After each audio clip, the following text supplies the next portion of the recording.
내가 없어져야 이 집이 산다. 시어머니가 그 말을 했을 때요. 저는 숨이 막혔습니다. 15년이었습니다. 참고 또 참으며 살아온 세월이요. 그런데 그 모든 게 한마디에 끝나버렸습니다. 탁자 위에 서류가 놓여 있었어요. 이혼 서류였습니다. 시어머니 손에는 도장이 들려 있었고요. 제 생각 따윈 묻지도 않았습니다. 이미 다 정해진 일이었던 거예요. 어머님, 무슨 말씀이세요? 떨리는 목소리로 물었습니다. 하지만 시어머니는 제 얼굴도 보지 않았어요. 그저 차갑게 말했습니다. 변호사가 왔다 갔어. 내가 나가면 모든 게 정리된대. 변호사요? 그 말에 등골이 서늘해졌습니다. 뭔가 이상했어요. 하지만 그때는 몰랐습니다. 그 도장 하나가요. 시댁을 통째로 무너뜨릴 줄은요. 사연 시작 전 무료로 할 수 있는 구독과 좋아요를 눌러주세요. 어디에서 듣고 계신지 댓글로 남겨주시면 더 반갑게 인사드릴게요. 제 이름은 윤정입니다. 올해 49이에요. 시집 온 지는 15년째입니다. 15년이요. 참 긴 시간이었습니다. 처음 이 집에 왔을 때가 기억납니다. 27이었어요. 설레는 마음으로 대문을 들어섰죠. 새로운 가족이 생긴다는 게 그렇게 기뻤습니다.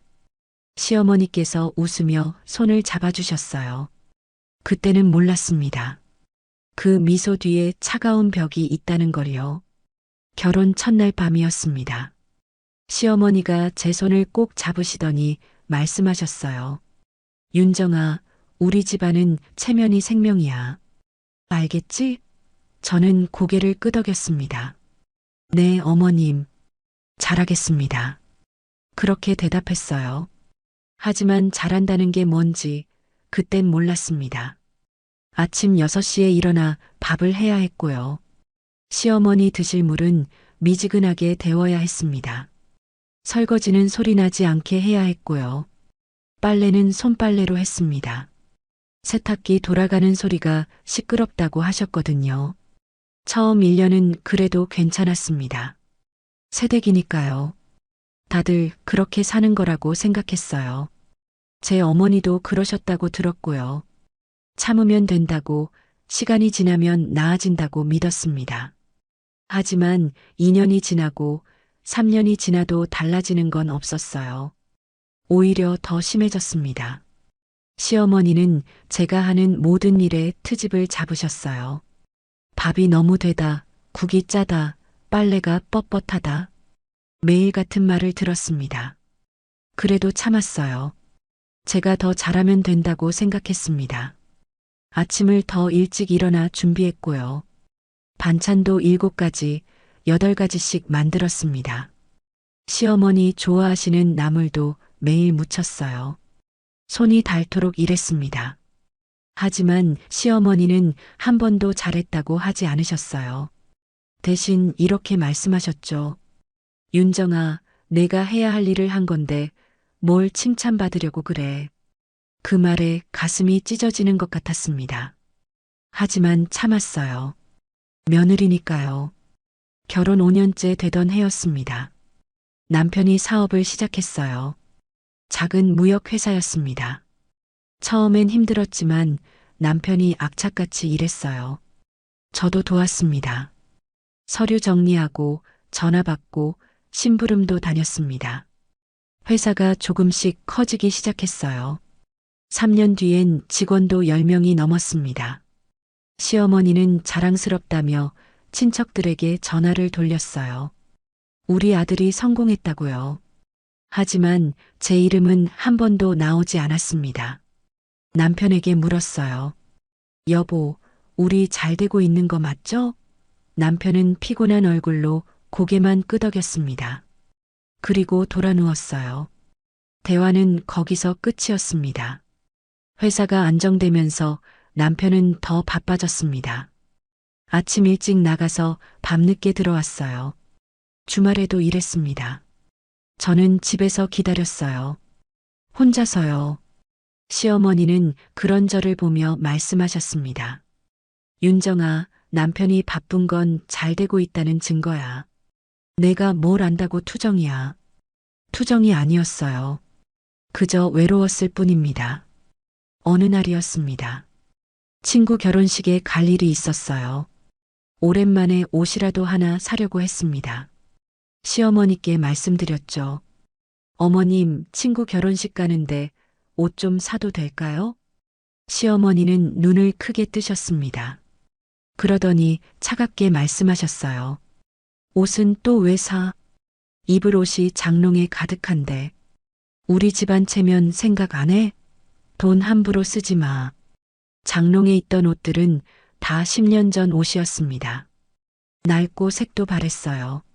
하지만 말하지 못했습니다. 그냥 고개를 숙이고 나왔어요. 결혼식엔 그 낡은 옷을 입고 갔습니다. 친구들이 물었어요. 윤정아, 요즘 어떻게 지내?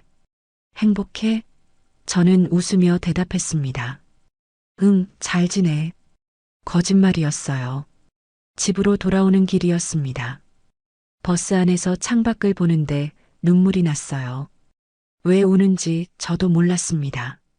그냥 눈물이 흘러내렸어요. 옆자리 할머니가 걱정스럽게 물으셨습니다. 아가씨, 괜찮아요? 네, 괜찮아요. 그렇게 대답하고 눈물을 닦았습니다. 괜찮지 않았지만요. 그래도 그렇게 말할 수밖에 없었어요. 시간이 더 흘렀습니다. 결혼 10년째가 됐을 때였어요. 친척 모임이 있었습니다. 큰 집에 다들 모였어요. 시어머니는 자랑스럽게 말씀하셨죠. 우리 아들이 돈 잘 벌어서 이제 걱정 없어. 빌딩도 하나 샀다니까. 친척들이 박수를 쳤습니다. 대단하네, 역시 우리 집안이야. 그때 시어머니가 저를 보셨어요. 그리고 한마디 하셨습니다. 윤정이는 복이 많아. 우리 아들 만나서 호강하고 있잖아. 저는 아무 말도 하지 못했습니다. 호강이요?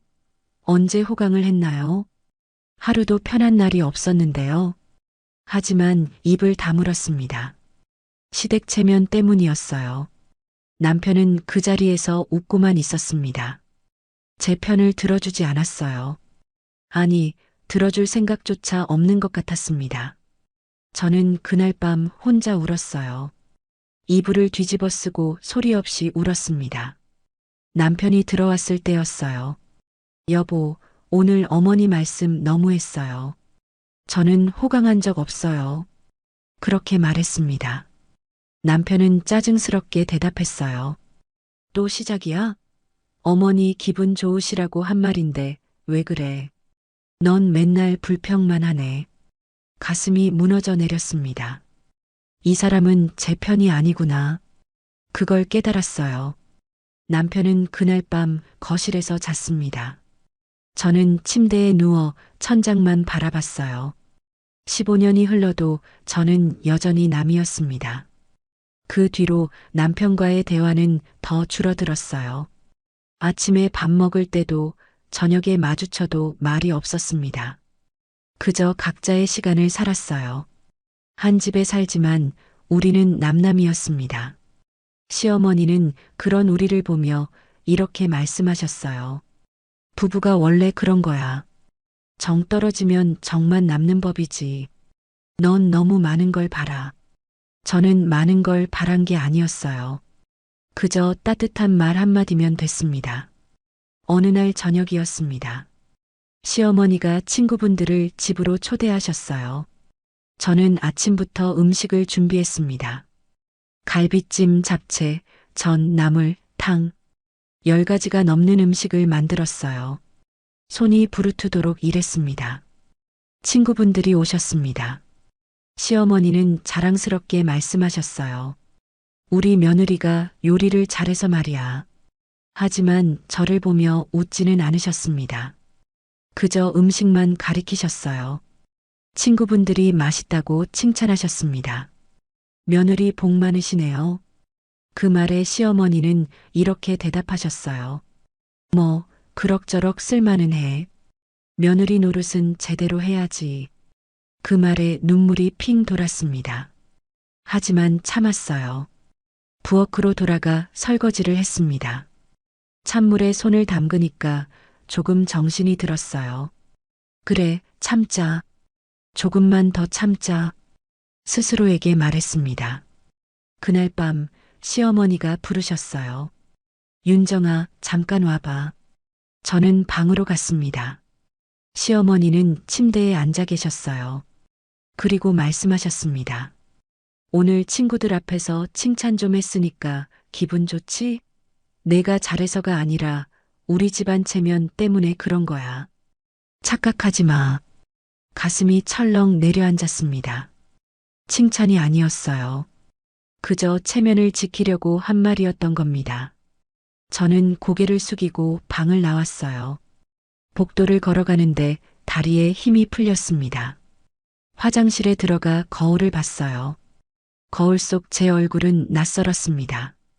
언제부터 이렇게 늙었을까요? 눈가엔 주름이 생겼고요. 입꼬리는 처져 있었습니다. 49의 제 얼굴은 50살은 넘어 보였어요. 그날 밤 혼자 생각했습니다. 나는 왜 이렇게 사는 걸까? 15년을 참았는데 달라진 게 뭐가 있을까? 시어머니는 여전히 저를 무시하고요. 남편은 저를 보지 않습니다. 저는 그저 이 집의 일꾼일 뿐이었어요. 다음 날 아침이었습니다. 평소처럼 6시에 일어나 밥을 했어요. 시어머니 물도 데웠습니다. 식탁을 차리는데 현관 초인종이 울렸어요. 누구지? 이른 아침에요. 문을 열었습니다. 낯선 여자가 서 있었어요. 30대 후반쯤 되어 보이는 여자였습니다. 단정한 옷차림에 화장도 진하게 했어요. 여자는 웃으며 말했습니다. 안녕하세요. 혹시 박 여사님 계신가요? 시어머니를 찾는 거였어요. 네, 잠시만요. 저는 안으로 들어가 시어머니를 불렀습니다. 어머님, 손님이요. 시어머니가 나오셨어요. 그리고 그 여자를 보더니 얼굴이 환해지셨습니다. 아, 오셨어요? 어서 들어오세요. 시어머니는 그 여자를 반갑게 맞이하셨어요. 저는 이상했습니다. 시어머니가 저렇게 환하게 웃는 걸 본 적이 없었거든요. 여자가 안으로 들어왔습니다. 거실에 앉더니 서류 가방을 꺼냈어요. 그리고 명함을 건넸습니다. 시어머니는 명함을 받아들고 고개를 끄덕이셨어요. 저는 부엌으로 들어갔지만 귀를 기울였습니다. 무슨 이야기를 하는지 궁금했거든요. 여자의 목소리가 들렸어요. 차분하고 부드러운 목소리였습니다. 어머님, 아드님께서 많이 힘들어 하신다고 들었습니다. 가정 문제 때문에요. 제가 도와드릴 수 있을 것 같아서 왔어요. 가정 문제요? 저는 귀를 더 기울였습니다. 시어머니가 대답하셨어요. 그래요. 며느리 때문에 우리 아들이 힘들어해요. 집안 분위기도 안 좋고요. 제 탓이라는 거였어요. 가슴이 철렁했습니다. 여자가 말했습니다. 그럼 제가 법적으로 정리를 도와드릴 수 있어요. 깔끔하게 마무리하시는 게 좋을 것 같은데요. 법적으로요? 그게 무슨 뜻인지 알 것 같았습니다. 이혼 이야기를 하는 거였어요. 저는 손이 떨렸습니다. 찻잔을 들고 있던 손에서 힘이 빠졌어요. 시어머니는 잠시 침묵하시더니 말씀하셨습니다. 그게 가능할까요? 여자는 자신 있게 대답했어요. 물론이죠. 제가 변호사니까요. 모든 걸 깔끔하게 처리해 드릴게요. 변호사요. 그 말에 온몸이 얼어붙었습니다. 변호사가 왔다는 건 이미 다 계획된 일이라는 뜻이었어요. 저는 부엌벽에 기대섰습니다. 다리에 힘이 풀렸거든요. 여자의 목소리가 계속 들렸습니다. 며느리분만 없으시면 어머님 재산도 안전하고요. 아드님도 편해지실 거예요. 지금이 가장 좋은 타이밍입니다. 시어머니는 한숨을 쉬셨어요. 그리고 말씀하셨습니다. 그래요, 알겠어요. 한번 생각해 볼게요. 여자는 만족스럽게 웃었습니다. 네, 천천히 생각하세요. 제가 다시 올게요. 여자가 일어섰습니다. 시어머니가 배웅을 하셨어요. 저는 부엌에 숨어 있었습니다. 현관문이 닫히는 소리가 들렸어요.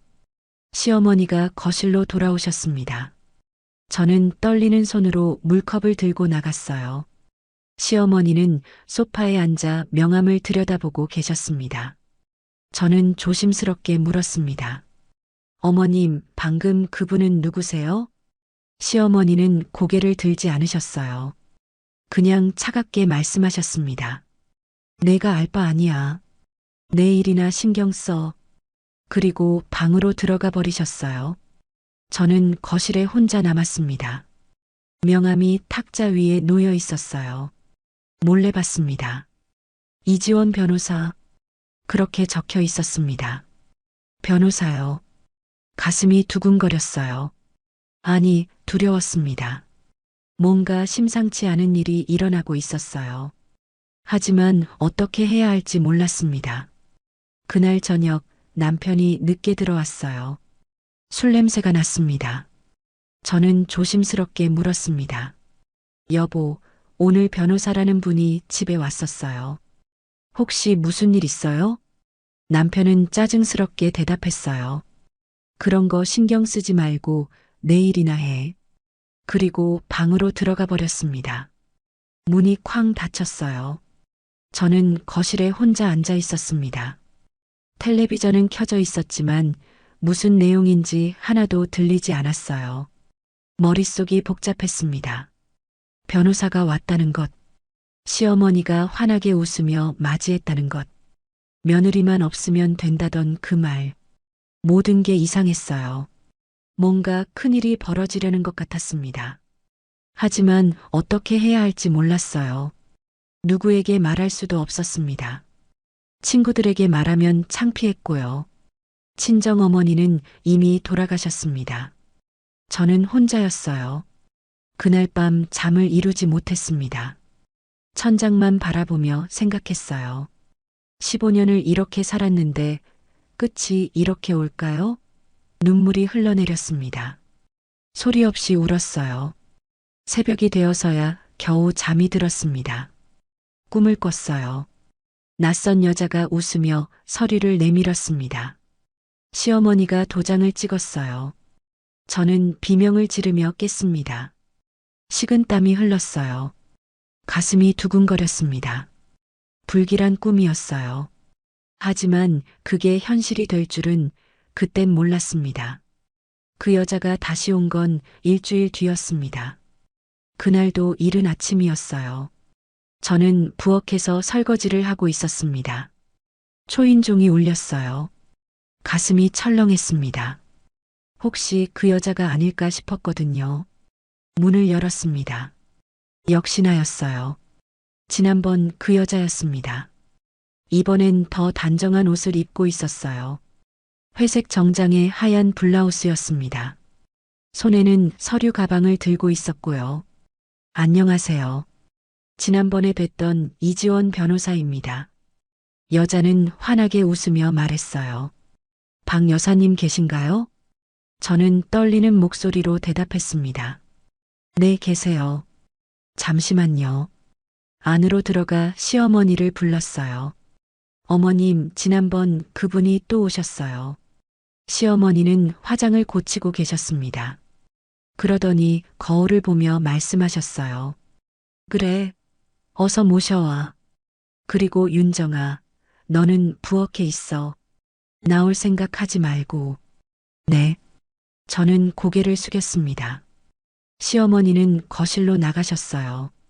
저는 부엌으로 들어갔지만 문을 살짝 열어두었습니다. 무슨 이야기를 하는지 들어야 했어요.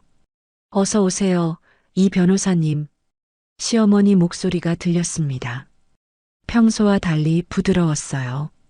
저한테는 한 번도 그런 목소리를 쓰지 않으셨는데 말이에요. 감사합니다, 어머님. 여자가 대답했어요. 그리고 소파에 앉는 소리가 들렸습니다.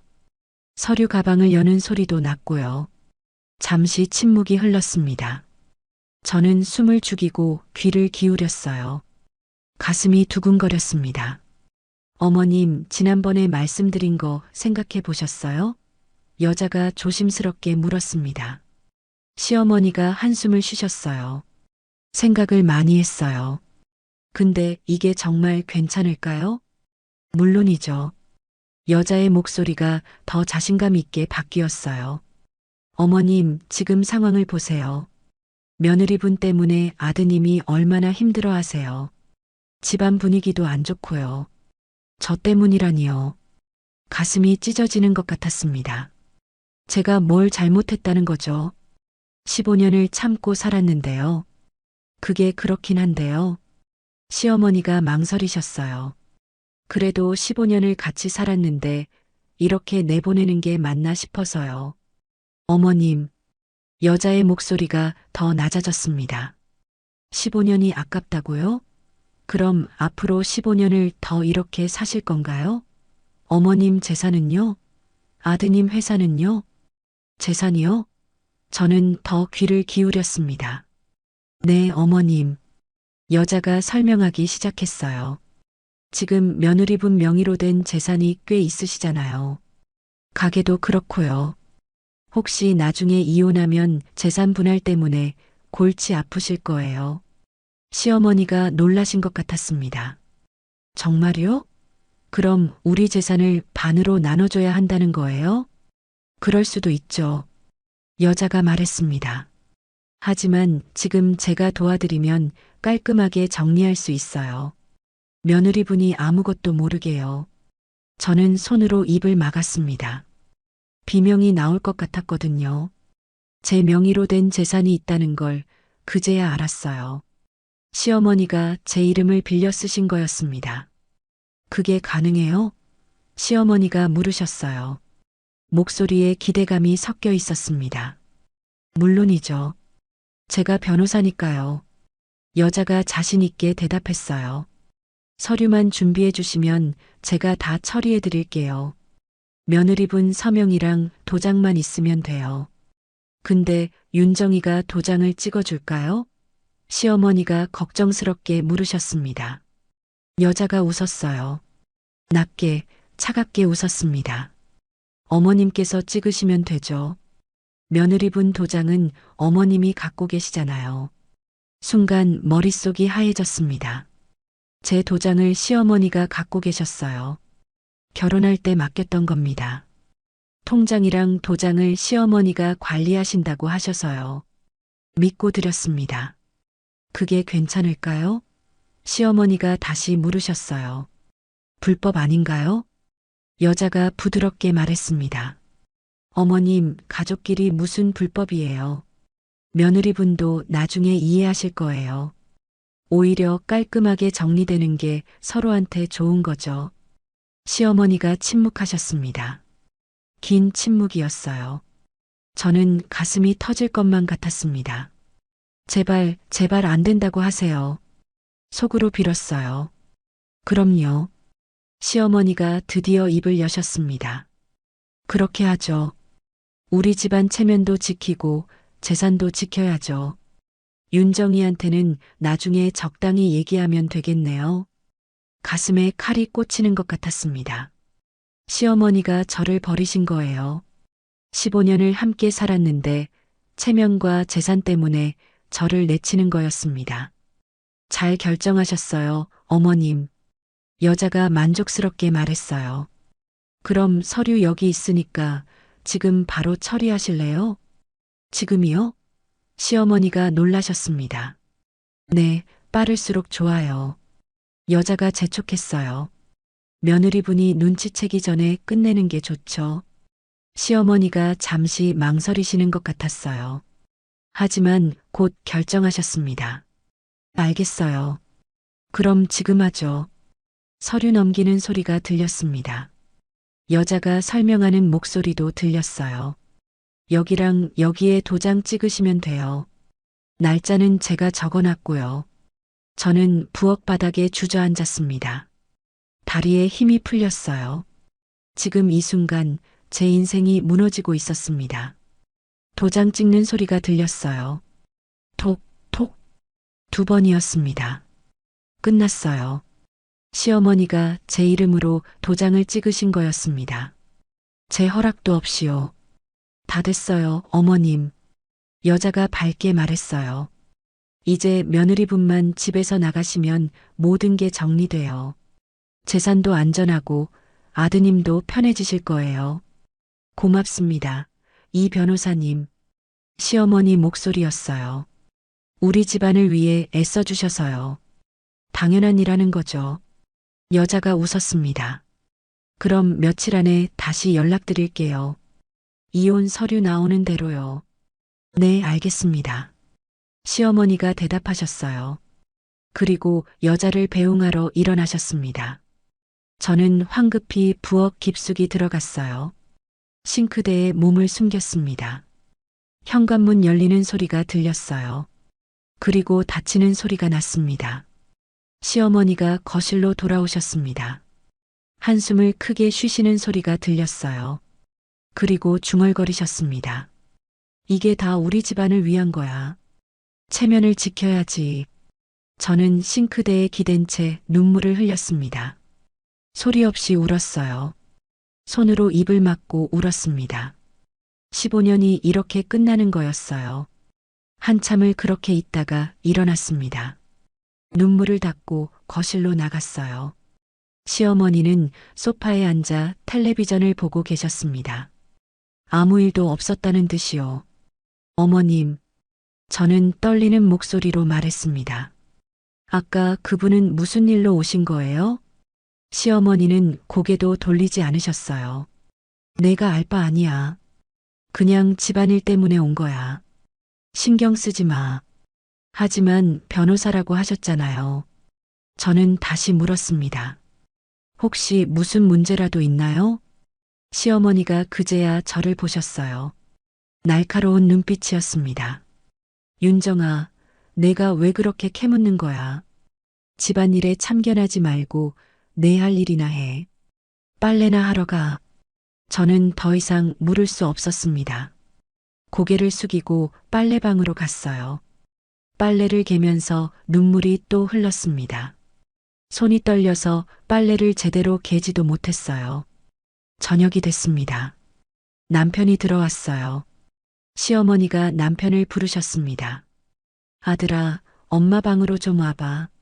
남편이 시어머니 방으로 들어갔어요. 저는 복도에서 귀를 기울였습니다. 문이 닫혀 있어서 잘 들리지 않았어요. 하지만 단편적인 말들이 들렸습니다. 엄마가 다 알아서 할게. 시어머니 목소리였어요. 넌 신경 쓰지 말고 회사 일이나 해. 곧 정리될 거야. 알겠어요, 엄마. 남편 목소리가 들렸습니다. 피곤한 목소리였어요. 무슨 내용인지는 모르겠지만 남편도 알고 있는 것 같았습니다. 문이 열렸어요. 남편이 나왔습니다.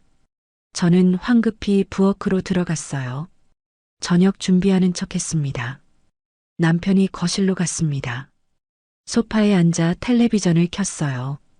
저는 떨리는 손으로 국을 끓였습니다. 무슨 맛인지도 모르겠더라고요.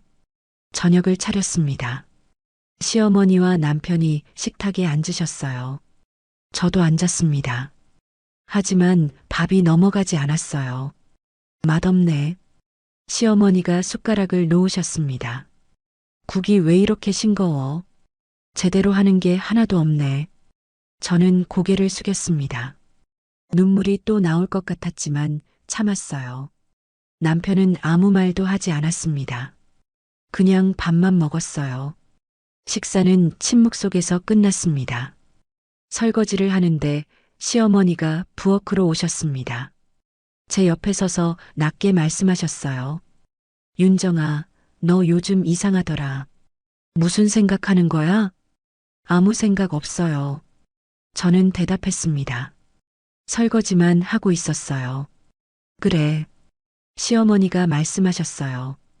아무 생각하지 마. 내가 생각한다고 달라지는 것도 없어. 그냥 시키는 대로만 해. 그 말에 가슴이 철렁했습니다. 뭔가 큰일이 곧 벌어질 거라는 걸 직감했어요. 하지만 어떻게 해야 할지 몰랐습니다. 그날 밤 잠을 이룰 수 없었어요. 남편은 제 옆에서 코를 골았습니다. 저는 천장만 바라봤어요. 며느리만 없어지면 재산이 안전하다던 그 말. 도장 찍는 소리. 시어머니의 차가운 눈빛. 남편의 무관심. 모든 게 제 머릿속을 맴돌았습니다. 새벽 2시쯤이었을까요? 화장실에 갔어요. 복도를 지나가는데 시어머니 방에 불이 켜져 있었습니다. 문틈으로 살짝 들여다봤어요. 시어머니는 서류를 보고 계셨습니다. 안경을 끼고 진지하게 읽고 계셨어요. 그리고 중얼거리셨습니다. 이게 맞겠지. 우리 집안을 위한 거야. 저는 가슴이 철렁했습니다. 그 서류가 뭔지 알 것 같았어요. 이혼 서류였습니다. 제 도장이 찍힌 서류요. 화장실에 들어가 거울을 봤습니다. 거울 속 제 얼굴은 창백했어요. 눈은 충혈되어 있었고요. 이게 정말 제 얼굴인가 싶었습니다. 물로 얼굴을 씻었어요. 차가운 물이 뺨을 타고 흘렀습니다. 정신이 조금 들었어요. 하지만 어떻게 해야 할지는 여전히 몰랐습니다. 방으로 돌아왔습니다. 남편은 여전히 자고 있었어요. 평화로운 얼굴이었습니다. 아무것도 모르는 듯한, 아니 알아도 상관없다는 듯한 얼굴이었어요. 저는 침대 끝에 앉았습니다. 창밖을 봤어요. 깊은 밤이었습니다. 거리는 조용했고요. 가로등만 외롭게 켜져 있었습니다. 15년을 함께 산 가족이었습니다. 시어머니, 남편, 그리고 저. 하지만 우리는 가족이 아니었어요. 적어도 그들에게 저는 가족이 아니었습니다. 그저 일하는 사람이었고, 이제는 버려야 할 짐이었어요. 눈물이 또 흘렀습니다. 이번엔 참지 않았어요. 소리내어 울었습니다. 남편이 깰까봐 이불로 얼굴을 가렸어요. 이불 속에서 울었습니다. 왜 이렇게 됐을까요? 제가 뭘 잘못했을까요? 15년을 참고 살았는데 이게 제가 받을 대가인가요? 원망스러웠습니다. 시어머니도 남편도 그리고 저 자신도요. 새벽이 밝아왔습니다. 저는 잠을 한숨도 자지 못했어요. 하지만 일어나야 했습니다. 6시까지 아침을 준비해야 했으니까요. 부엌으로 갔습니다. 밥을 지었어요. 국을 끓였습니다. 반찬을 꺼냈습니다. 기계처럼 움직였어요. 아무 생각도 하지 않으려고 했습니다. 식탁을 차렸습니다. 시어머니가 나오셨어요. 남편도 나왔습니다. 우리는 아침을 먹었어요. 말없이요. 제 인생이 무너지고 있었습니다. 하지만 아무도 몰랐어요. 아니, 알았지만 신경 쓰지 않았습니다. 저는 혼자였어요. 이 집에서, 이 가족 안에서 완전히 혼자였습니다. 우편함에 꽂힌 노란 봉투가 제 인생을 바꿔놓았습니다. 한 달이 지났어요. 그 여자가 다녀간 뒤로요. 저는 매일 불안에 떨었습니다. 뭔가 일어날 거라는 걸 알았지만 언제 어떻게 올지 몰랐어요. 그날은 목요일이었습니다. 아침 일찍 우편물을 확인하러 나갔어요. 우편함을 여는데 손이 떨렸습니다. 노란 봉투가 한 통 들어 있었어요. 발신인을 받습니다. 가정법원이라고 적혀 있었어요. 가슴이 철렁 내려앉았습니다. 아, 드디어 왔구나. 손이 떨려서 봉투를 제대로 잡지도 못했어요. 집으로 들어왔습니다. 부엌 식탁에 앉아 봉투를 뜯었어요. 서류가 나왔습니다. 1장, 2장, 3장. 떨리는 손으로 읽기 시작했어요. 이혼 확정 판결문이었습니다. 원고 이민수, 피고 윤정. 재판 없이 협의 이혼이 성립되었다는 내용이었어요. 제가 동의했다고 적혀 있었습니다. 동의요? 저는 동의한 적 없는데요. 손이 더 떨렸습니다. 다음 장을 넘겼어요. 재산 분할 내역이 나왔습니다. 집, 가게, 예금 모든 게 남편과 이지원 명의로 되어 있었어요. 저는 아무것도 받지 못했습니다. 아니, 받지 못한 게 아니라 포기했다고 적혀 있었어요. 제 도장이 찍혀 있었습니다. 분명히 제 도장이었어요. 하지만 저는 찍은 적이 없었습니다. 시어머니가 찍으신 거였어요. 제 허락도 없이요. 숨이 막혔습니다. 가슴을 짓누르는 것 같았어요. 15년을 살았는데 제 손에 남은 건 아무것도 없었습니다. 서류를 들고 시어머니 방으로 갔습니다. 노크도 하지 않았어요. 문을 벌컥 열었습니다. 시어머니는 침대에 앉아 계셨어요. 어머님, 저는 서류를 내밀었습니다. 이게 뭡니까? 제가 언제 이혼에 동의했어요? 제 도장은 누가 찍었어요? 시어머니는 서류를 보시더니 고개를 돌리셨습니다. 그거 내가 찍은 거 아니야. 내가 찍었어. 그게 뭐 어때서? 가슴에 칼이 꽂히는 것 같았습니다. 어머님, 제 허락도 없이 어떻게 그러실 수 있어요? 이건 불법이잖아요. 시어머니가 벌떡 일어나셨습니다. 불법이라고? 가족끼리 무슨 불법이야. 너 때문에 우리 집안이 망하는데 내가 뭘 잘못했어? 제 잘못이 뭔데요? 저는 소리쳤습니다. 15년을 참고 살았어요. 시키는 대로 다 했어요. 그런데 제가 뭘 잘못했다는 거예요? 시어머니는 차갑게 웃으셨습니다. 내가 이 집에 어울리지 않았어. 격이 안 맞는다고. 처음부터 내가 없었어야 했어. 그 말에 눈물이 쏟아졌습니다. 저는 울면서 물었어요. 그럼 15년은 뭐였어요? 제가 여기서 살았던 시간은요? 시어머니는 냉정하게 말씀하셨습니다. 그냥 시간 낭비였지. 넌 이제 나가. 오늘 당장 짐 싸서 나가. 이 집은 더 이상 내 집이 아니야. 남편은요? 저는 떨리는 목소리로 물었어요. 남편은 뭐라고 했어요? 시어머니가 비웃으셨습니다. 우리 아들, 진작에 동의했어. 내가 없는 게 낫다고. 연락하지도 마. 이미 전화번호도 바꿨어. 온몸에 힘이 빠졌습니다. 남편도 알고 있었어요. 아니, 동의했어요. 저를 버리기로요. 그럼 제 재산은요? 가게는 제 이름으로 되어 있었는데요. 저는 마지막으로 물었습니다. 시어머니가 코웃음을 쳤어요. 그거 다 정리됐어. 이 변호사 명의로 넘어갔어. 너한테 줄 건 하나도 없어. 내가 포기했잖아. 서류에 다 적혀 있어. 저는 그 자리에 주저앉았습니다. 다리에 힘이 없었어요. 모든 게 끝났습니다. 집도 재산도 가족도요. 시어머니가 마지막으로 말씀하셨어요.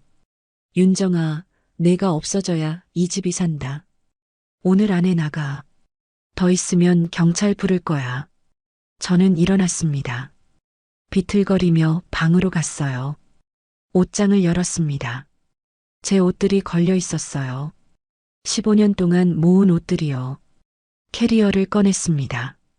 옷을 집어넣기 시작했어요. 하나, 둘, 셋. 손이 떨려서 제대로 개지지도 않았습니다. 그냥 구겨 넣었어요. 서랍을 열었습니다. 양말, 속옷, 손수건들이 들어 있었어요.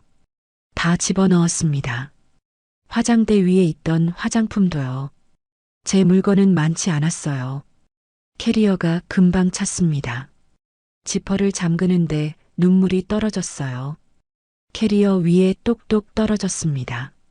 15년이 이렇게 작은 캐리어 하나에 담기는 거였어요. 거울을 봤습니다. 거울 속 제 모습은 처참했어요. 머리는 헝클어져 있었고요. 눈은 퉁퉁 부어 있었습니다. 볼은 눈물 자국으로 얼룩져 있었어요. 이게 접니다. 이게 15년을 살아온 제 모습이었어요. 초라하고 비참했습니다. 침대에 앉았습니다.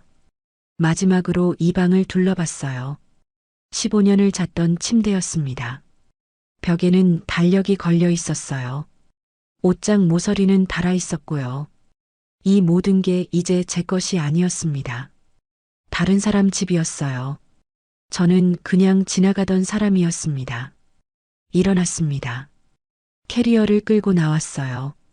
복도를 지나며 한 번 더 집을 둘러봤습니다. 매일 청소했던 거실이요. 밥을 지었던 부엌이요. 모두 제 손때가 묻은 곳이었어요. 현관에 신발이 놓여 있었습니다. 제 신발 2켤레요. 운동화 하나, 구두 하나. 그게 전부였습니다. 신발을 신었어요. 시어머니가 거실 소파에 앉아 계셨습니다. 텔레비전을 보고 계셨어요. 저를 보지도 않으셨습니다. 어머님, 저는 마지막으로 불렀어요. 그동안 감사했습니다. 부족한 며느리였지만요. 시어머니는 고개도 돌리지 않으셨습니다. 그냥 손을 흔드셨어요. 빨리 나가라는 손짓이었습니다. 대문을 열었습니다. 바깥 공기가 차가웠어요. 11월이었습니다. 바람이 불었어요. 쌀쌀했습니다. 캐리어를 끌고 나왔습니다. 골목을 걸었어요. 뒤를 돌아봤습니다. 15년을 살았던 집이었어요. 하얀 대문, 빨간 지붕. 이제 다시는 들어갈 수 없는 곳이었습니다. 버스 정류장으로 갔습니다. 벤치에 앉았어요. 캐리어를 옆에 두고요. 어디로 가야 할까요? 갈 곳이 없었습니다. 친정은 이미 오래전에 정리됐어요. 친구들한테 연락하기도 창피했고요. 휴대폰을 꺼냈습니다. 통장 앱을 열어봤어요. 잔액을 확인했습니다. 85만 원이었어요. 그게 전부였습니다. 제 평생 모은 돈이요. 눈물이 또 흘렀습니다. 85만 원으로 어떻게 살아요? 집도 없이 어떻게 살라는 거예요? 버스가 왔습니다. 아무 버스나 탔어요. 어디로 가는지도 몰랐습니다. 그냥 앉아있고 싶었어요. 창밖을 봤습니다. 거리가 흘러갔어요. 사람들이 걸어갔습니다. 모두 바빴어요. 저만 길을 잃은 것 같았습니다. 1시간쯤 탔을까요? 종점이었습니다.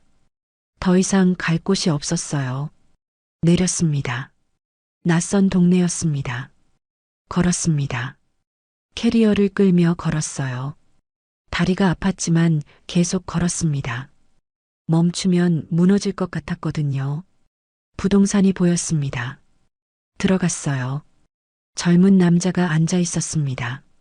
어서 오세요. 무엇을 도와드릴까요? 고시원 찾아요. 저는 말했습니다. 제일 싼 곳으로요. 남자가 컴퓨터를 봤어요. 그리고 주소 하나를 적어줬습니다. 여기 가보세요. 한 달에 35만 원이에요. 보증금은 없고요. 35만 원이요. 저는 고개를 끄덕였습니다. 감사합니다. 종이를 받아들고 나왔어요. 주소를 찾아갔습니다. 좁은 골목 안쪽이었어요. 낡은 건물이었습니다. 고시원이라고 적힌 간판이 붙어 있었어요. 안으로 들어갔습니다. 관리인 아주머니가 계셨어요. 방 보러 왔어요? 네, 보여드릴게요. 3층이었습니다.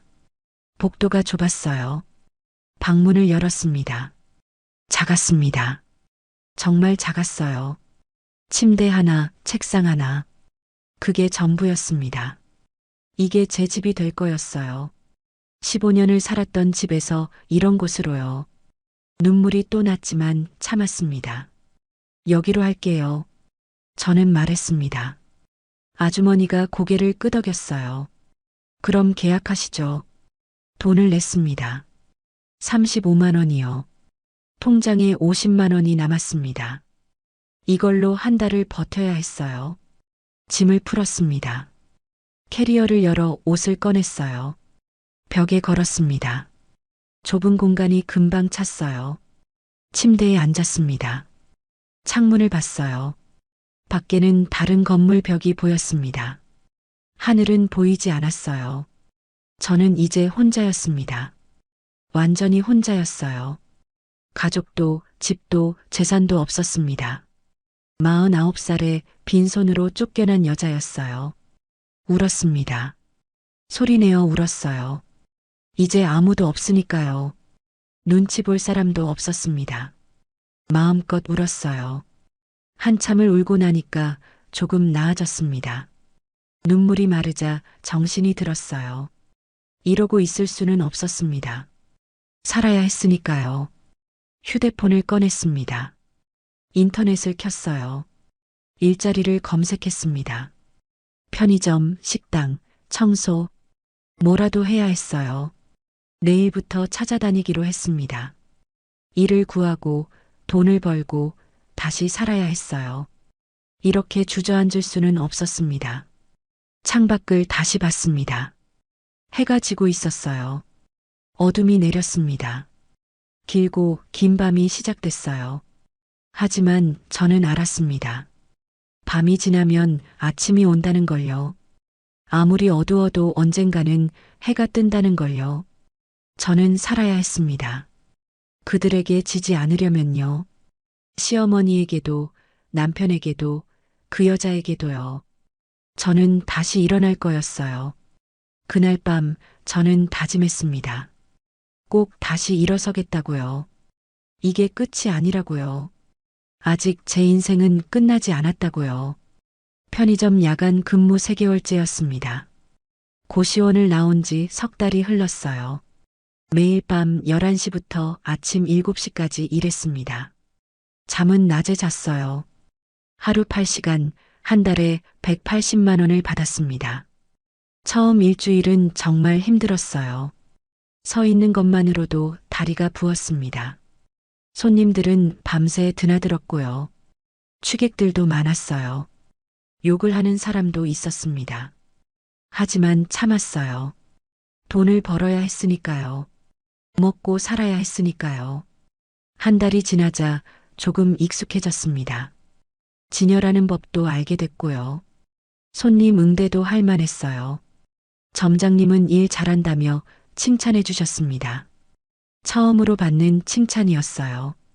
15년 시댁살이에서는 한 번도 들어보지 못했던 말이었습니다. 일 잘한다는 말이요. 돈을 모았습니다. 월세 내고 밥 먹고 남은 돈은 전부 통장에 넣었어요. 한 달에 60만 원씩 모았습니다. 석 달이면 180만 원이었어요. 많은 돈은 아니었지만 제 힘으로 번 돈이었습니다. 누구한테 빌린 것도 아니고요. 제 손으로 일해서 번 돈이요. 뿌듯했어요. 그날도 평범한 밤이었습니다. 손님이 별로 없는 새벽 3시쯤이었어요.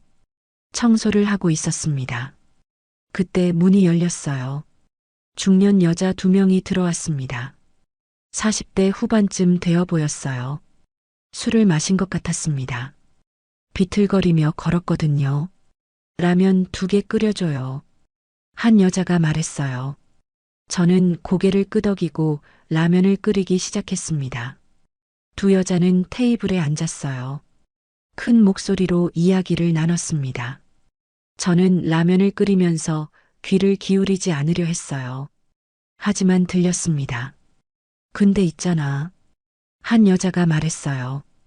우리 동네 그 집 알아? 큰 집 있잖아. 하얀 대문에 빨간 지붕인 집. 제 손이 멈췄습니다. 그 집이요. 제가 15년을 살았던 집이었어요. 아, 알지.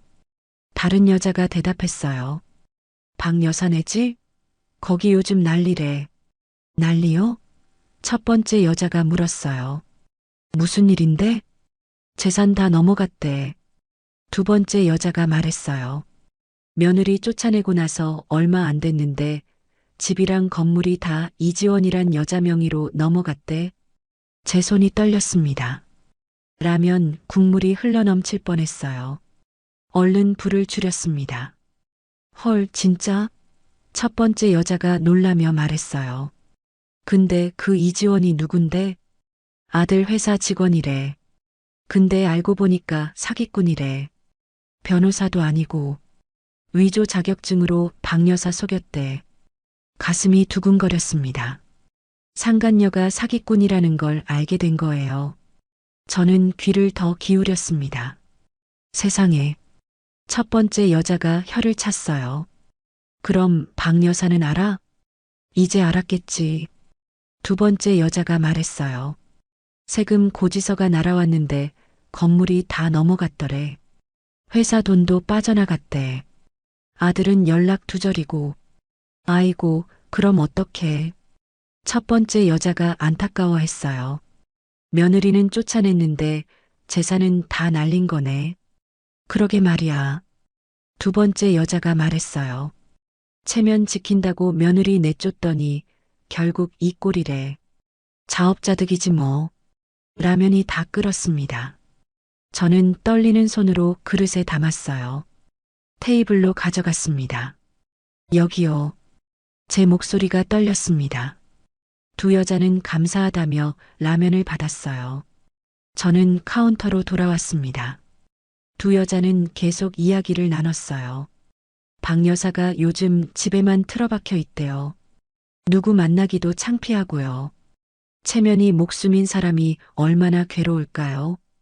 친척들한테도 연락 안 한대. 두 번째 여자가 말했어요. 창피해서요.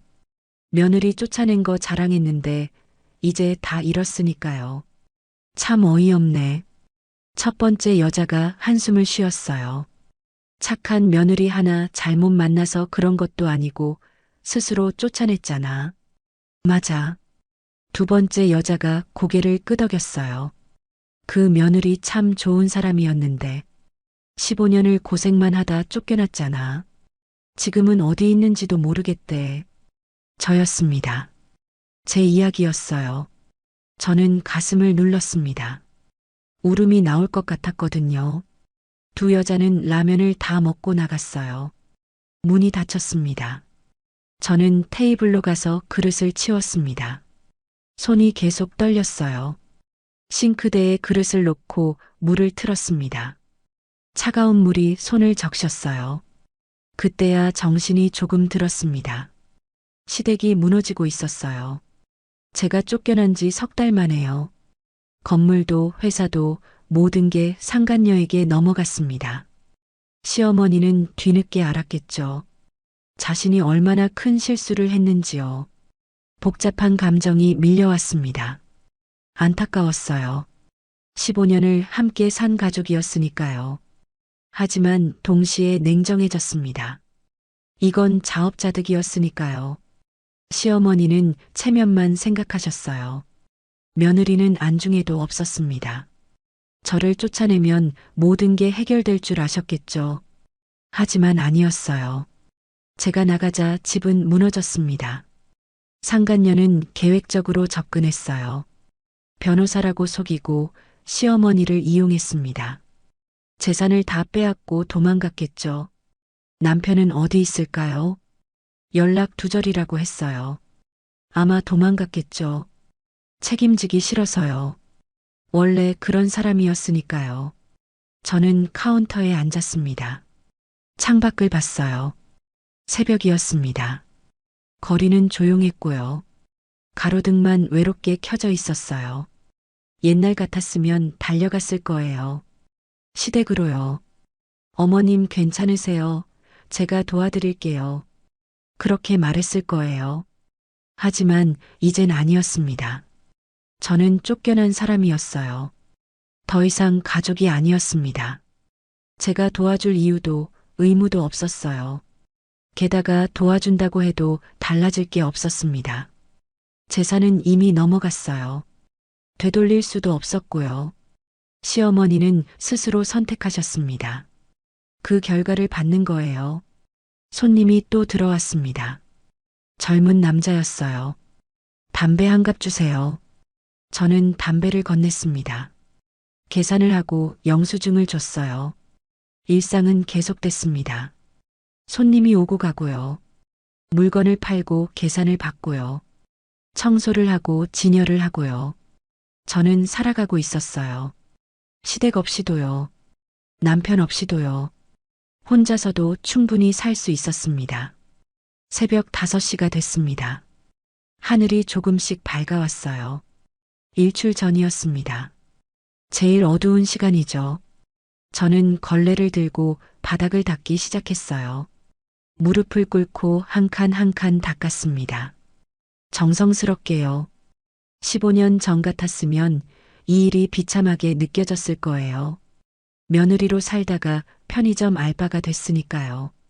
하지만 이젠 아니었습니다. 이 일은 제 일이었어요. 제가 선택한 일이었고요.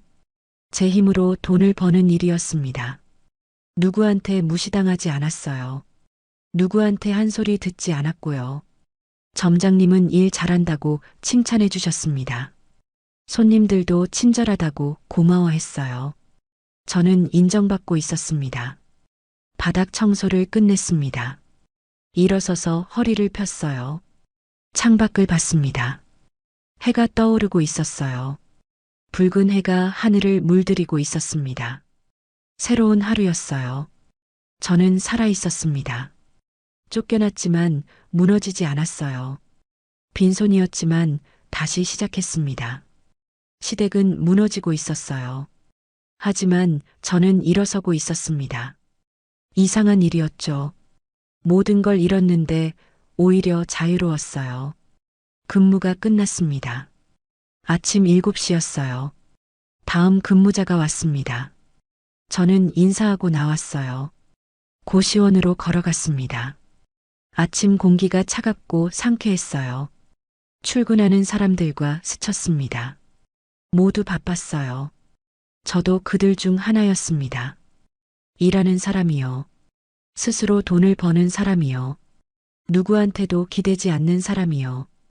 고시원에 도착했습니다. 좁은 방이었지만 제 공간이었어요. 아무도 간섭하지 않았습니다. 아무도 무시하지 않았고요.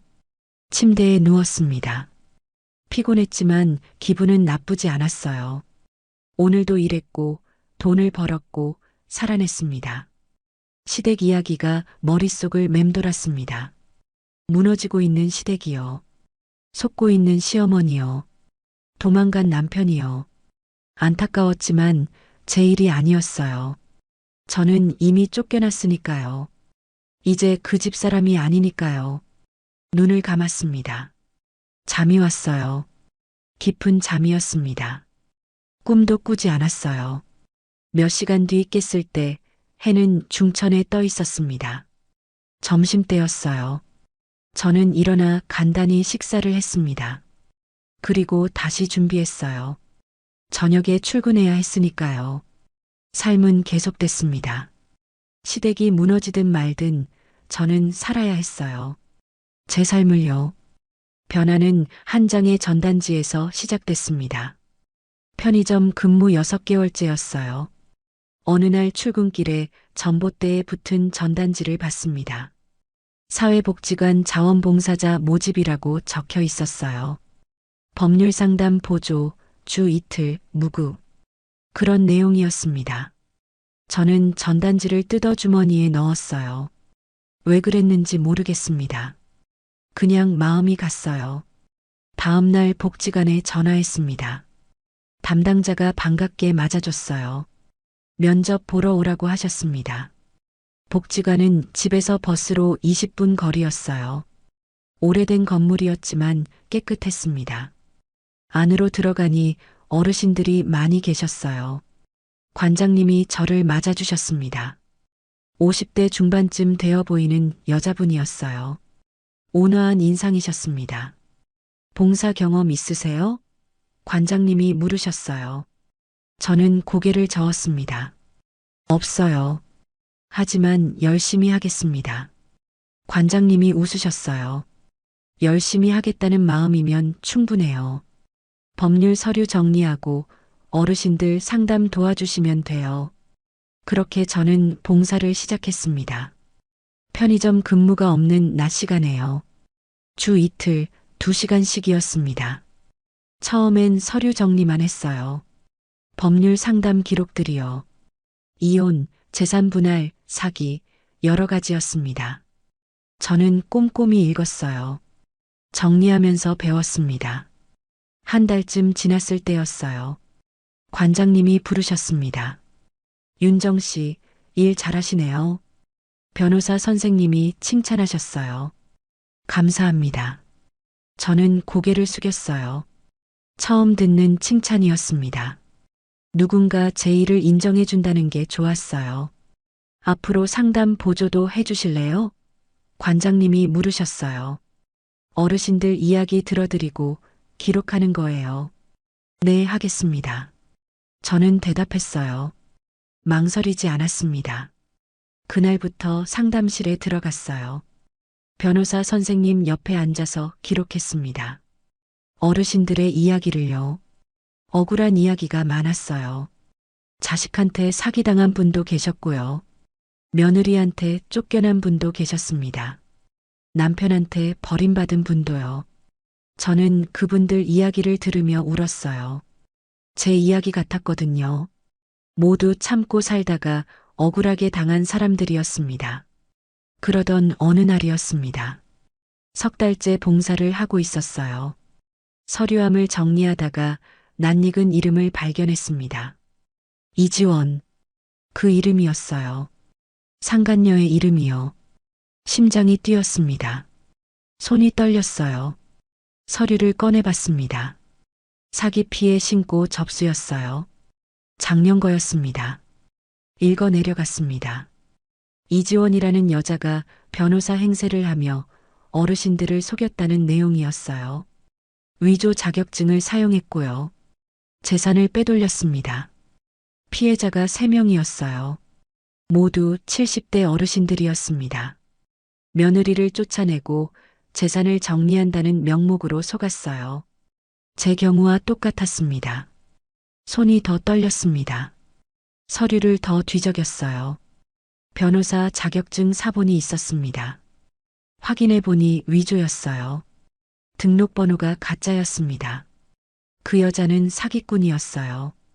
처음부터요. 시어머니를 속인 게 아니었습니다. 이미 여러 사람을 속인 전문 사기꾼이었어요. 저는 서류를 복사했습니다. 몰래요. 관장님 몰래, 변호사 선생님 몰래요. 제 가방에 넣었습니다. 왜 그랬을까요? 복수하려던 건 아니었어요. 그냥 알아야 할 것 같았습니다. 진실을요. 그날 저녁 고시원으로 돌아와 서류를 펼쳐 놓았어요. 하나하나 읽었습니다. 꼼꼼히요. 이지원은 사기 전과가 3번이었어요. 처음엔 보험 사기였습니다. 두 번째는 투자 사기였고요. 세 번째가 변호사 사칭이었습니다. 수법은 비슷했어요. 신뢰를 얻고 서류에 도장을 받고 재산을 넘기는 거였습니다. 그리고 잠적했어요. 시어머니도 똑같이 당하신 거예요. 변호사라는 말을 믿고 도장을 찍고 재산을 넘겼습니다. 그리고 이지원은 사라졌겠죠. 저는 한숨을 쉬었습니다. 복잡한 감정이 밀려왔어요. 시어머니가 안타까웠습니다. 속은 거잖아요. 나쁜 여자한테요. 하지만 동시에 냉정했어요. 시어머니는 제 말을 듣지 않으셨어요. 저를 쫓아내는 걸 선택하셨습니다. 체면 때문에요. 휴대폰을 꺼냈습니다. 인터넷을 검색했어요. 시댁 소식을요. 뉴스가 나왔습니다. 건물 압류 회사 폐업, 세금 체납. 기사가 여러 개 나왔어요. 읽어 내려갔습니다. 시댁은 완전히 무너졌더군요. 건물 5채가 모두 압류됐습니다. 명의가 이지원으로 넘어갔는데 세금을 내지 않았거든요. 회사도 폐업했어요. 자금이 다 빠져나갔습니다. 남편은 경찰 조사를 받고 있었어요. 공범 의혹이 있대요. 하지만 증거가 없어서 풀려났습니다. 그리고 도망갔어요. 시어머니 이야기도 나왔습니다. 충격으로 쓰러져 병원에 입원했대요. 혈압이 올라가서요. 지금은 퇴원했지만 집에만 계신대요. 누구도 찾아오지 않았답니다. 친척들도 멀리했어요. 창피해서요. 체면을 중시하던 시어머니가 이제 체면을 잃으신 거예요. 저는 휴대폰을 내려놓았습니다. 가슴이 답답했어요. 안타까웠습니다. 15년을 함께 산 사람이었으니까요. 하지만 제가 뭘 할 수 있을까요? 저는 이미 쫓겨났어요. 가족이 아니었습니다. 재산도 권리도 없었어요. 게다가 시어머니는 저를 원하지 않으셨어요. 내가 없어져야 이 집이 산다고 하셨잖아요. 제가 돌아간들 뭐가 달라질까요? 며칠이 지났습니다. 복지관에서 변호사 선생님과 이야기할 기회가 있었어요. 저는 조심스럽게 물었습니다. 선생님, 혹시 사기 피해를 당하면 어떻게 해야 하나요? 변호사 선생님이 고개를 들으셨어요. 왜요? 아는 분이 당하셨어요? 네. 저는 거짓말을 했습니다. 친구인데요. 변호사 사칭한 사람한테 속았대요. 선생님이 고개를 끄덕이셨어요. 그럼 고발해야죠. 증거를 모아서 경찰에 신고하는 거예요. 사기죄로요. 증거가 있으면 되나요? 제가 물었어요. 선생님이 대답하셨습니다. 네, 위조 자격증이나 거짓 서류, 금전거래 내역 같은 거요. 있으면 고발할 수 있어요. 저는 고개를 끄덕였습니다. 알겠습니다. 감사합니다. 선생님은 다시 일을 보셨어요. 고발이요. 그 단어가 머릿속을 맴돌았습니다. 제가 고발할 수 있을까요? 이지원을요. 하지만 망설여졌어요. 그게 옳은 일일까요? 시어머니는 저를 쫓아냈어요. 제가 왜 도와드려야 하죠? 복수하려는 건 아니었습니다. 저는 복수 같은 건 원하지 않았어요. 그냥 살고 싶었어요. 조용히요. 하지만 정의는 필요했습니다. 나쁜 사람은 벌을 받아야 했어요. 이지원은 많은 사람을 속였습니다. 시어머니뿐 아니라요. 며칠 밤을 고민했습니다. 잠이 오지 않았어요. 천장만 바라보며 생각했습니다. 제가 해야 할 일이 뭘까요? 그냥 모른 척 하는 게 맞을까요? 아니면 진실을 밝혀야 할까요? 일주일이 지났습니다. 결심이 섰어요. 해야겠다고요. 고발하기로요. 시어머니를 위해서가 아니었어요. 정의를 위해서였습니다. 나쁜 사람은 벌을 받아야 했으니까요. 저는 복사해둔 서류들을 다시 꺼냈습니다. 하나하나 정리하기 시작했어요. 이지원의 사기 전과 기록이요. 위조 자격증 사본이요. 피해자 명단이요. 시댁 관련 자료도 찾았습니다. 인터넷 기사들을요. 건물 압류 기록이요. 회사 폐업 공고를요. 모두 출력했습니다. 일주일 동안 자료를 모았어요. 밤마다 정리했습니다. 편의점 일을 마치고 고시원으로 돌아와서요. 서류가 쌓여갔습니다. 한 뭉치, 두 뭉치, 증거들이요. 이지원이 사기꾼이라는 증거들이요. 이제 뭘 해야 할까요? 경찰에 신고할까요? 아니면 변호사 선생님께 여쭤볼까요? 고민하던 차에 생각이 났습니다. 기자요. 언론에 알리면 어떨까요? 그럼 더 빨리 조사가 시작될 거예요. 저는 인터넷을 검색했습니다. 지역 신문사를 찾았어요. 제보 이메일이 있었습니다. 메일을 작성하기 시작했어요. 제목은 이렇게 썼습니다. 변호사 사칭 사기 사건 제보합니다. 본문을 썼습니다. 이지원이라는 여자가 위조 자격증으로 어르신들을 속이고 있다고요. 증거도 함께 보낸다고요. 첨부 파일을 올렸습니다. 서류 사본들을요. 기사들을요. 모든 자료를요. 손가락이 떨렸습니다. 전송 버튼 위에 커서를 올렸어요. 한번 보내면 돌이킬 수 없었습니다. 심호흡을 했습니다. 그리고 눌렀어요. 전송 버튼을요. 이메일이 날아갔습니다. 제보가 접수됐어요. 이제 기다려야 했습니다. 창밖을 봤습니다. 밤이었어요. 별이 보였습니다. 오랜만에 보는 별이었어요. 제가 옳은 일을 한 걸까요? 확신은 없었습니다. 하지만 후회는 없었어요. 정의는 필요했으니까요. 나쁜 사람은 벌을 받아야 했으니까요. 그게 옳은 일이니까요. 제보 감사합니다. 꼭 기사화하겠습니다. 메일을 보낸 지 이틀 뒤였어요. 낯선 번호로 전화가 왔습니다. 받았더니 기자였어요. 지역신문 사회부 기자라고 했습니다. 저는 가슴이 두근거렸어요. 진짜 연락이 온 거였습니다. 제 제보를 믿어준 거예요. 제보하신 내용 확인했습니다. 기자가 말했어요. 자료가 아주 정확하더군요. 혹시 직접 만나서 이야기 나눌 수 있을까요? 네, 가능합니다. 저는 떨리는 목소리로 대답했어요. 언제 어디서 뵐까요?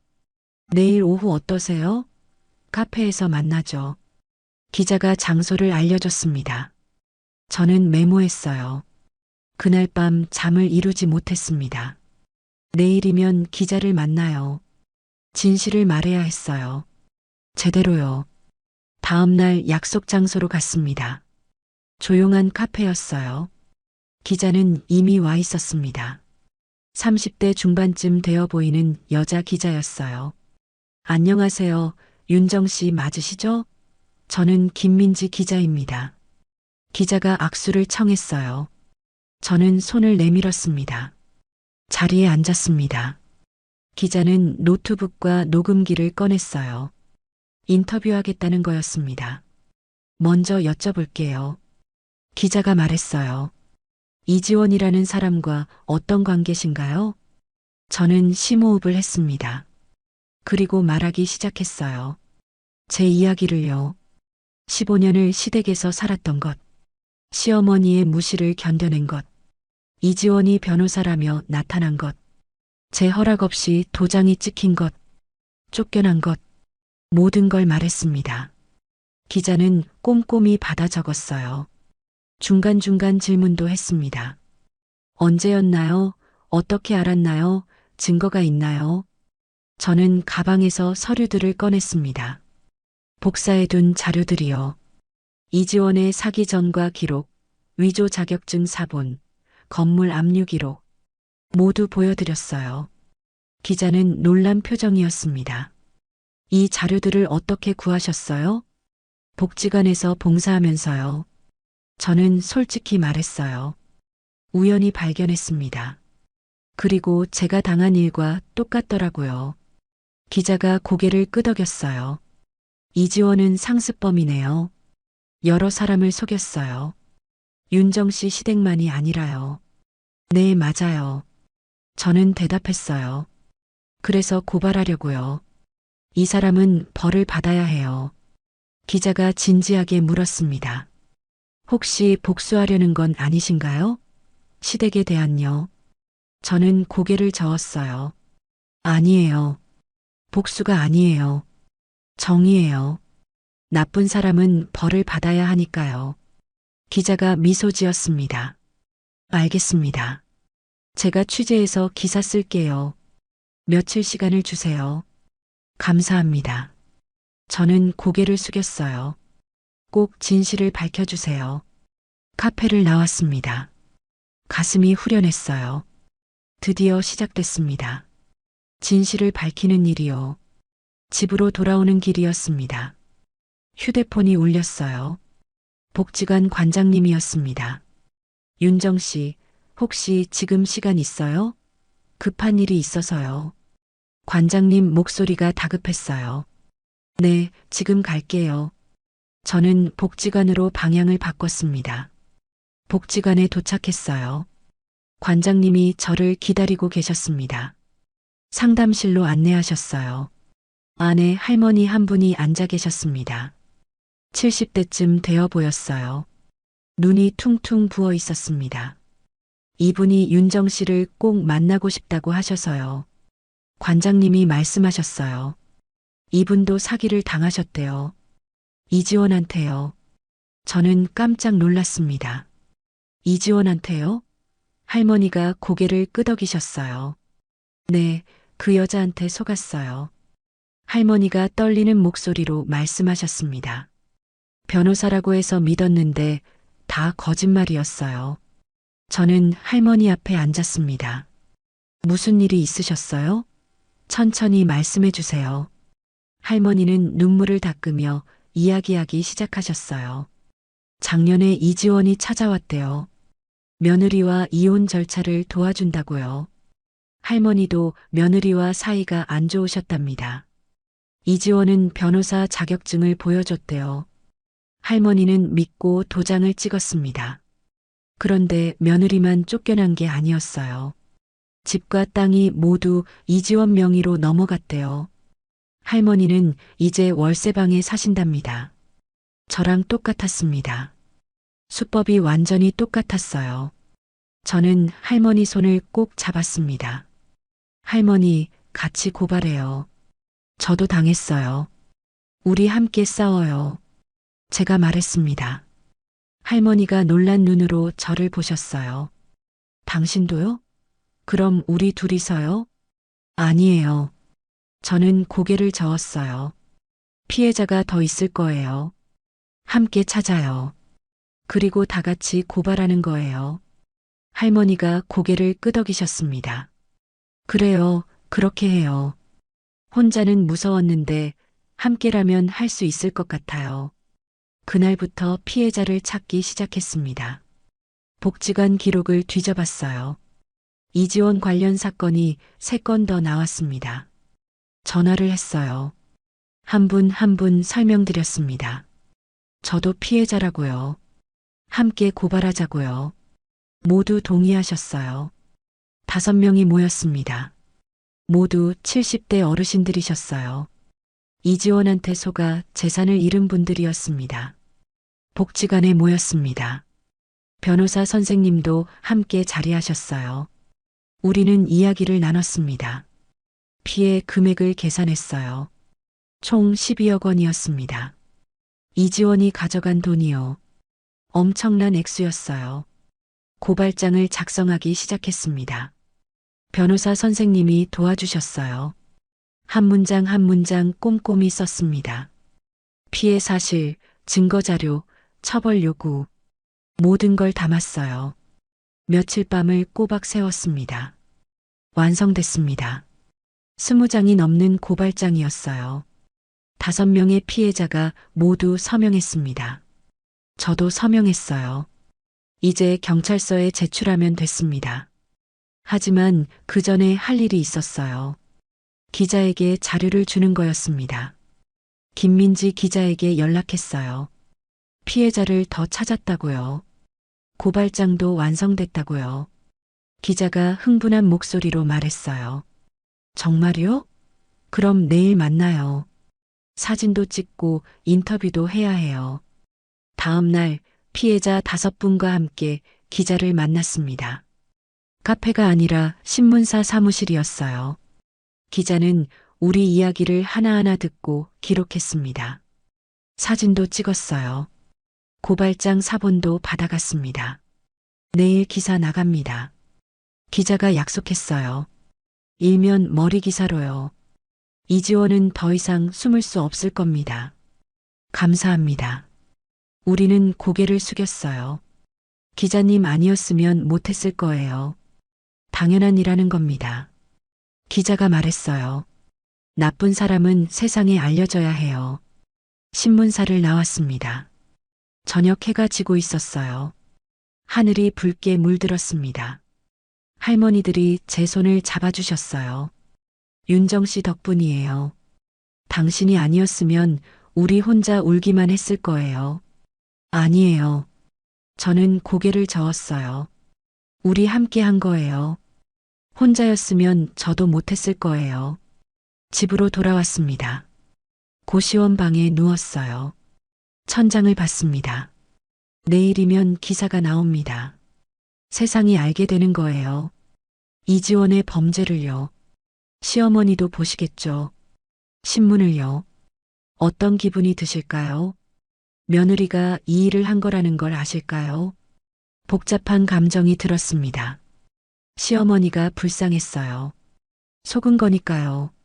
하지만 동시에 냉정했습니다.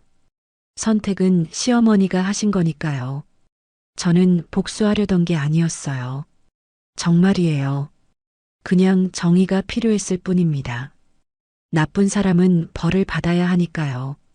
휴대폰을 받습니다. 내일 아침 6시에 신문이 배달된대요. 기자가 문자를 보냈습니다. 잠을 청했습니다. 내일은 중요한 날이었어요.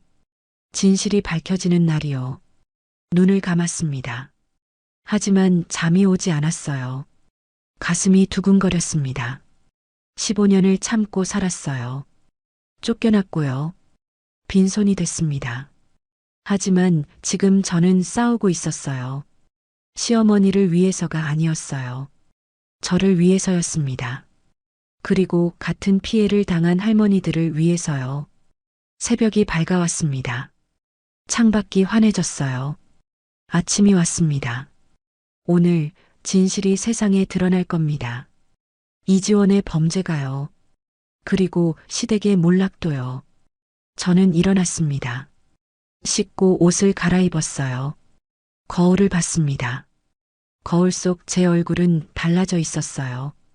예전처럼 지치지 않았습니다. 눈빛이 살아 있었어요. 저는 살아 있었습니다. 그리고 싸우고 있었어요. 제 힘으로요. 신문 일면에 실린 사진 한 장이 모든 걸 바꿔놓았습니다.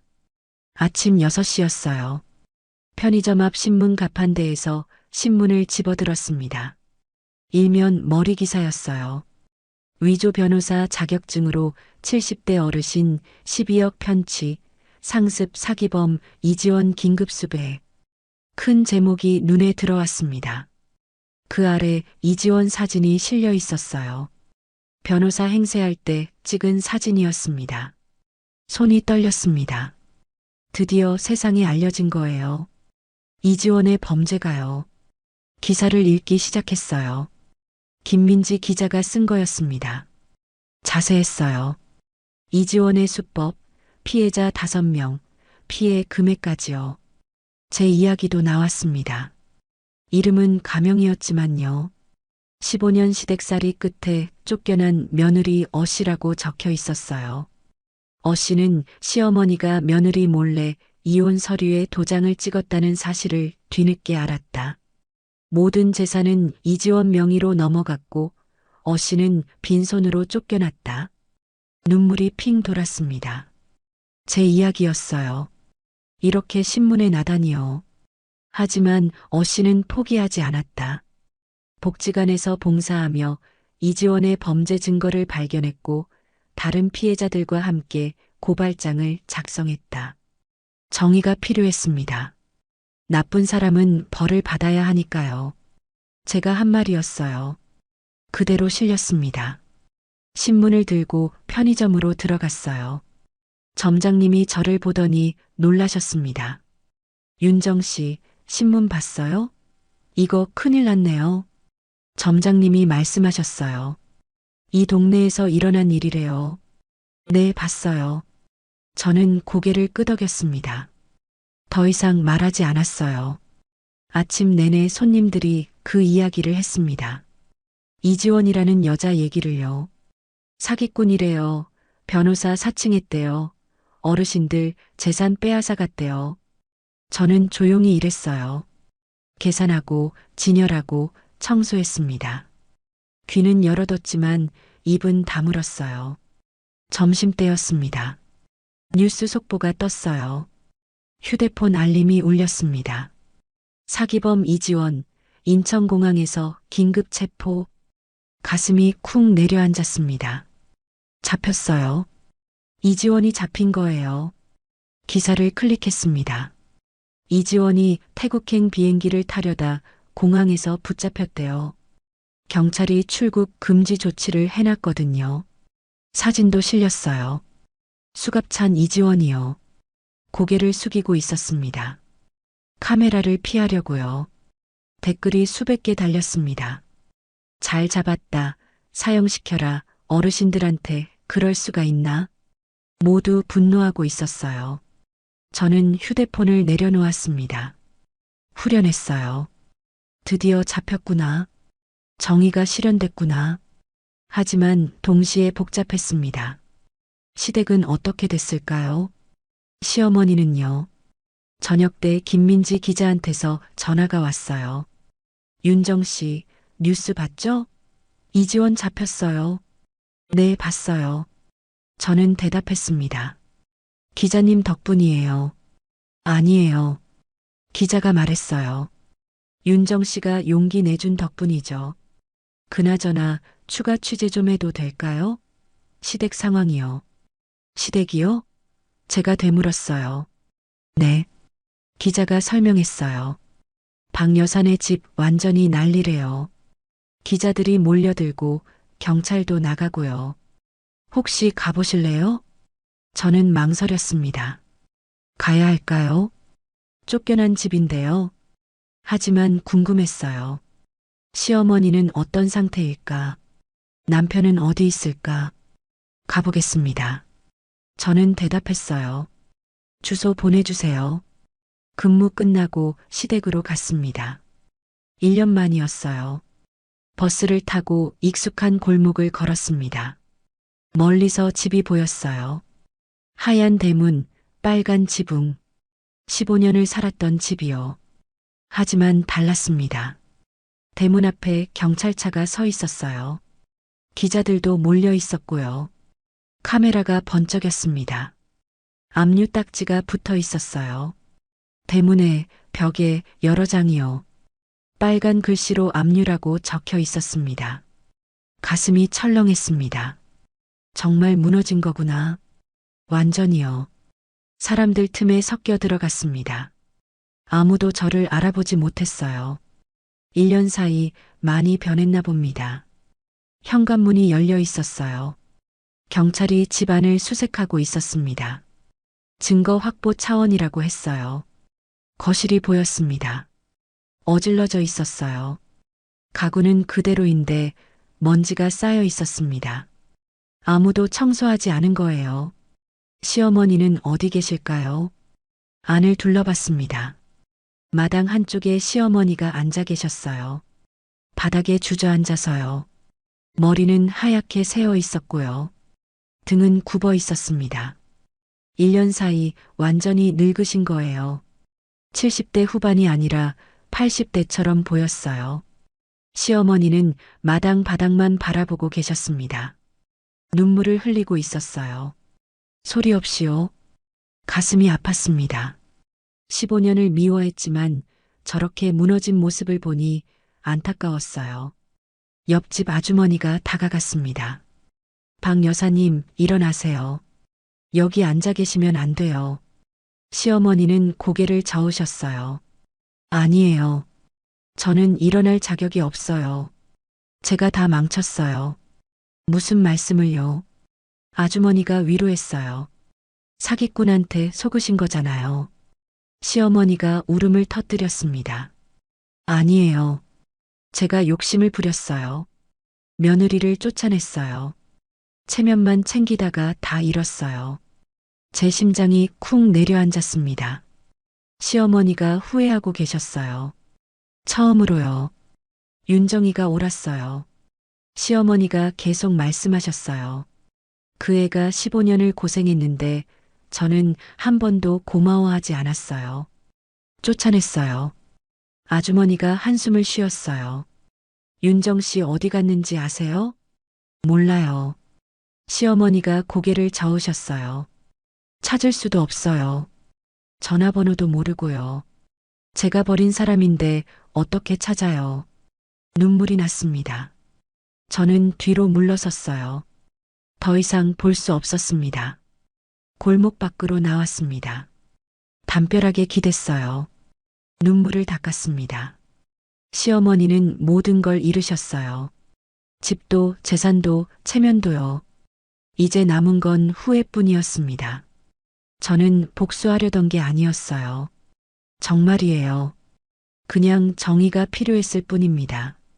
하지만 결과적으로 시댁은 무너졌어요. 제 제보 때문에요.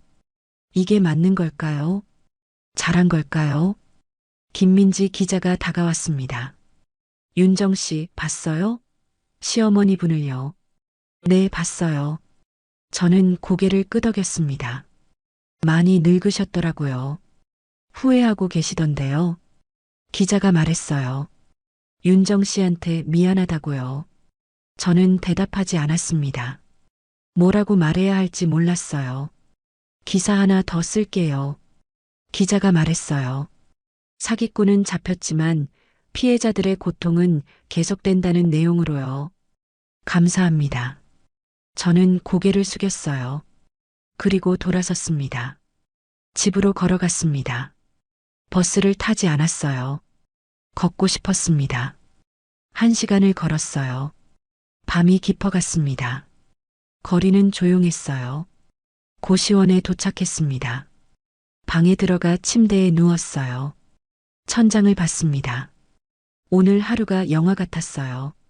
기사가 나고 이지원이 잡히고 시댁이 무너졌습니다. 정의는 실현됐어요. 나쁜 사람은 벌을 받았습니다. 하지만 마음은 편하지 않았어요. 시어머니의 울음소리가 귓가에 맴돌았습니다. 윤정이가 옳았어요. 그 애가 고생했는데요. 저는 용서해야 할까요? 시어머니를요. 15년의 무시를요. 쫓겨난 그날을요. 아직은 모르겠습니다. 상처가 너무 깊었어요. 쉽게 지워지지 않았습니다. 하지만 한 가지는 확실했어요. 저는 살아남았습니다. 쫓겨났지만 무너지지 않았어요. 싸웠고 이겼습니다. 그것만으로도 충분했어요. 이제 저는 제 길을 가면 됐습니다. 휴대폰이 울렸습니다. 문자였어요. 복지관 할머니들이었습니다. 윤정아, 고마워. 내 덕분에 우리 다 살았어. 미소가 지어졌습니다. 제가 도움이 됐구나. 누군가에게요. 눈을 감았습니다. 오늘은 여기까지였어요. 내일은 또 다른 날이 올 겁니다. 봄이 왔습니다. 이지원 재판이 있던 날이었어요. 법정에 섰습니다. 피해자 5명과 함께요. 이지원은 죄수복을 입고 있었어요. 수갑을 차고 있었습니다. 고개를 숙이고 있었어요. 저를 보지 못했습니다. 판사님이 판결을 내렸어요. 징역 7년, 벌금 12억 원. 무거운 형량이었습니다. 법정을 나왔습니다. 햇살이 눈부셨어요. 할머니들이 제 손을 잡아주셨습니다. 윤정아, 고마워.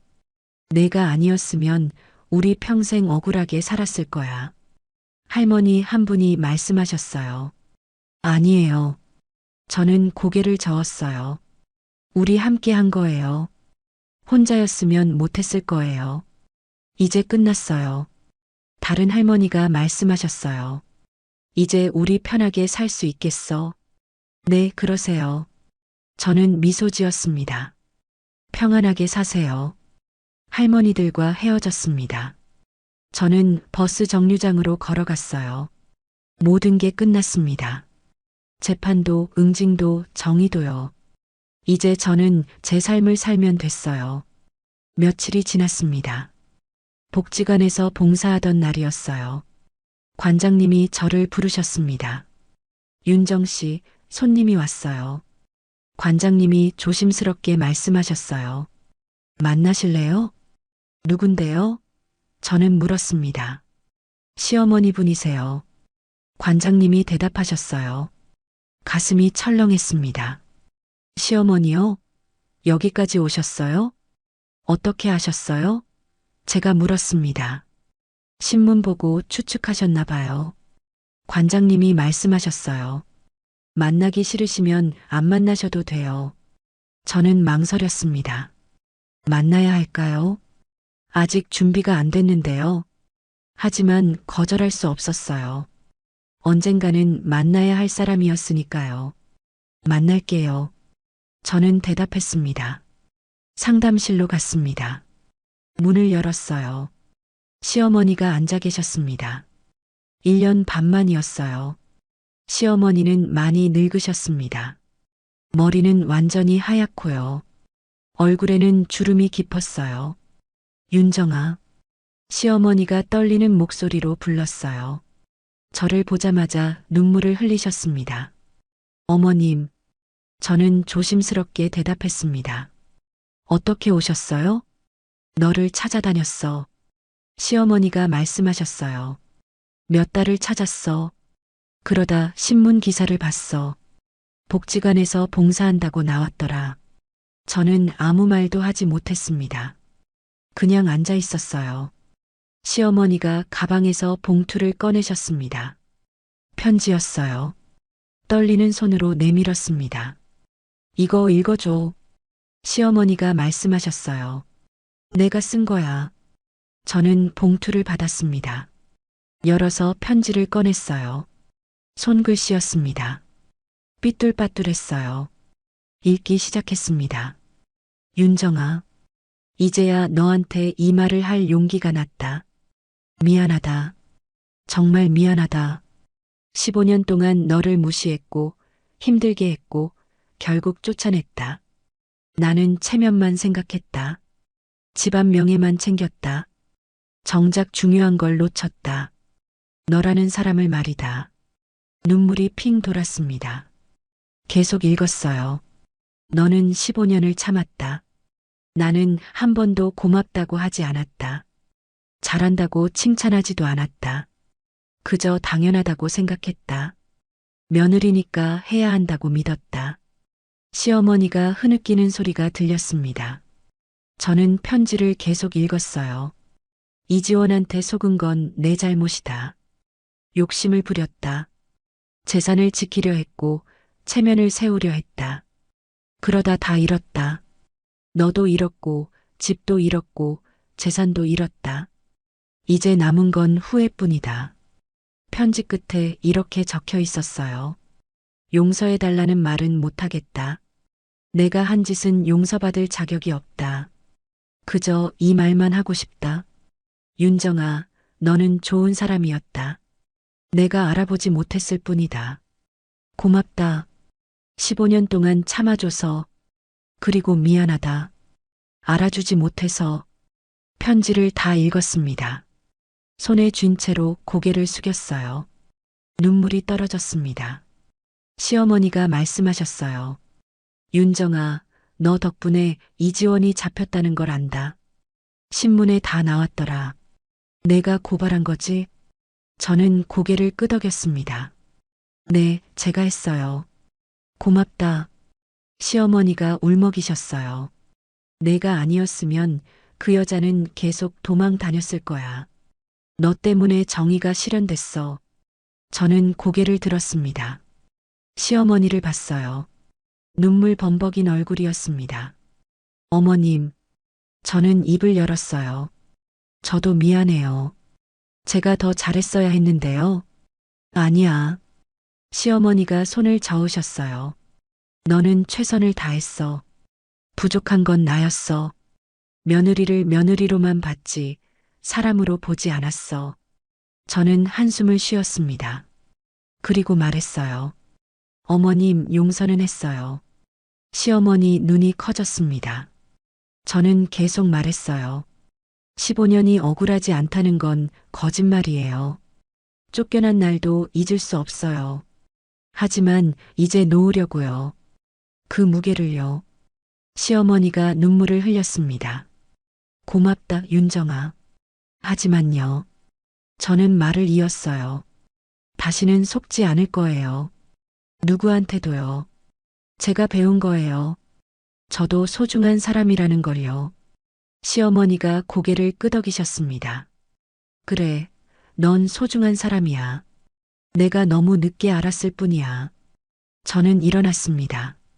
시어머니도 일어나셨어요. 이제 그만 힘들어하세요, 어머니. 저는 말했어요. 어머니도 살아야 하잖아요. 너는 어떻게 살 거니? 시어머니가 물으셨어요. 저요? 저는 미소 지었어요. 저는 잘 살 거예요. 제 힘으로요. 시어머니가 제 손을 잡으셨습니다. 따뜻한 손이었어요. 처음 느껴보는 온기였습니다. 행복해라, 윤정아. 시어머니가 말씀하셨어요. 내가 행복하길 바란다. 어머니도요. 저는 대답했어요. 어머니도 평안하세요. 시어머니가 돌아가셨습니다. 느린 걸음으로요. 뒷모습이 외로워 보였어요. 저는 창가에 섰습니다. 시어머니가 골목을 걸어가는 게 보였어요. 작아지는 뒷모습이요. 눈물이 또 흘렀습니다. 하지만 이번엔 슬픈 눈물이 아니었어요. 놓아주는 눈물이었습니다. 창밖으로 햇살이 들어왔어요. 따뜻한 봄 햇살이었습니다. 제 얼굴을 비췄어요. 저는 미소 지었습니다. 이제 괜찮을 거예요. 저도 시어머니도요. 각자의 자리에서요.